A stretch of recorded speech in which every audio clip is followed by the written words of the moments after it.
Hello friends, welcome back to my channel twinkle Tumpa. তো আজকে কি নিয়ে চলে এসেছি বলুন তো? এগুলো কি? এগুলি হচ্ছে শুকনো পাট শাক। যখন পাটের সিজন থাকে, মানে শেষ হয়ে যায়, তো সারা বছর খাওয়ার জন্য এভাবে রোদে ধুয়ে বা না ধুয়েও রোদে শুকিয়ে রাখে। তারপরে এই যে ভালো করে ধুয়ে নিয়েছি।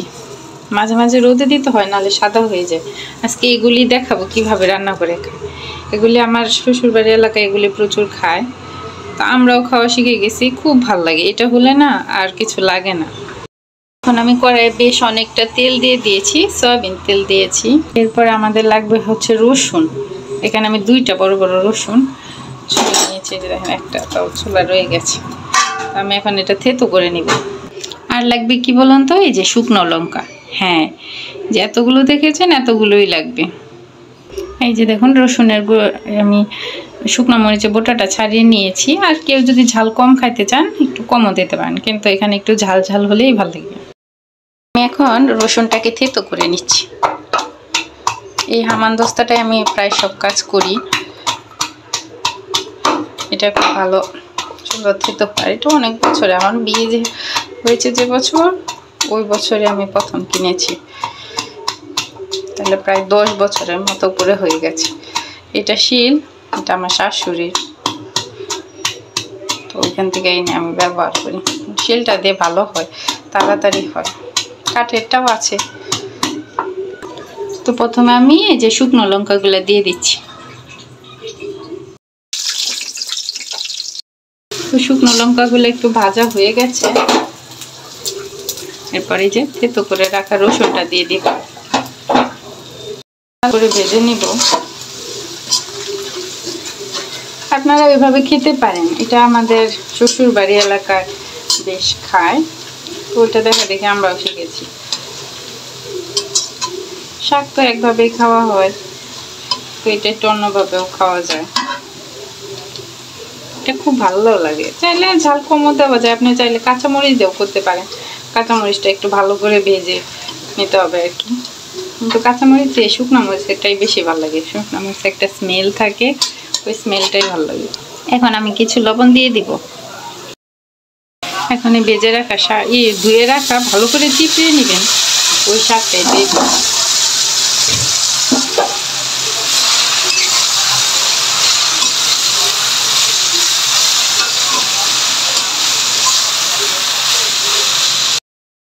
একটু জালটা কমিয়ে দিবেন, চুলার আঁচটা কমিয়ে আস্তে আস্তে করে একটু ভাজতে হবে। বেশি সময় লাগবে না, 10 মিনিট সময় হইলেই আনা।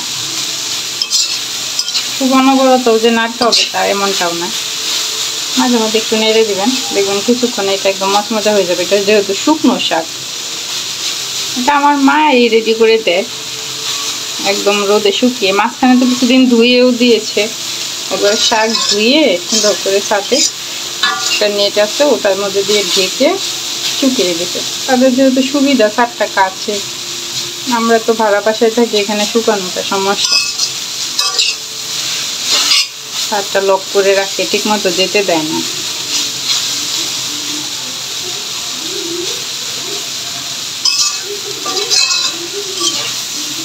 মায়েরা একটু মেয়েদের কথা চিন্তা একটু বেশি করে, যাতে আমার কষ্ট কম হয় যেন। আর খেতেও পছন্দ করি, আমার শাশুড়িও খুব পছন্দ করে এটা। আপনারা তো জানেন, যারা আমার ভিডিও দেখেন, আমার শাশুড়ি একটু ঝাল খেতে পছন্দ করে। আমি আর আমার শাশুড়ি দুইজন। দেখেন ভাজতে ভাজতে কালো হয়ে আসছে, তার মানে কি এটা আস্তে আস্তে হয়ে যাচ্ছে। যেহেতু শুকনো শাক একটু কালো হবেই। আর এই সময় খেয়াল রাখতে হবে, অনবরত নাড়তে হবে, নাড়লে কিন্তু পুড়ে যাবে নিচে। একদম শুকনো তো পুড়ে যাওয়ার সম্ভাবনা থাকে। একটু করে নেড়ে দিবেন, যাতে তাপটা সব দিক দিয়ে সমানভাবে লাগে। হয়ে গেছে। এটা কিভাবে বুঝবেন এটা হয়ে গেছে? আচ্ছা, একটু হাতের মধ্যে নিয়ে এই যে এটা এইভাবে গুঁড়ো করেই খেতে হয়। দেখেন গুঁড়ো হয়ে গেছে। এই যে কিছু আস্তে আস্তে আছে, তার মানে আর একটু হবে। এই যে দেখেন গরম অনেক।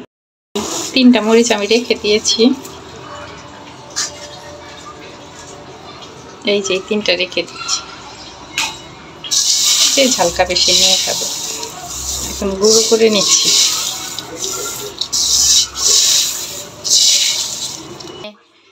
দিয়ে দিলাম ভাত, গরম গরম ধোয়া ওঠা ভাতের সাথে এই শাকটা খেতে খুব ভালো লাগে। আর নিয়ে নিচ্ছি এই যে শাক, আজকে আমি তো এটাই খাবো।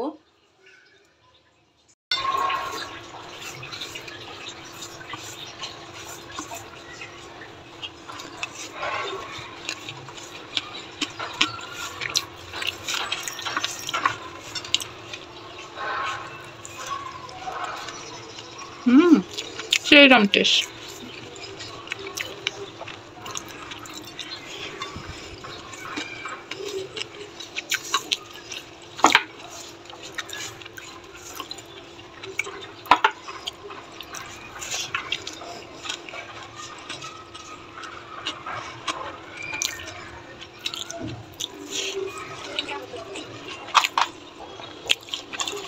আমি আবার একটু নিয়ে নিচ্ছি, সেরকম টেস্ট হয়েছে।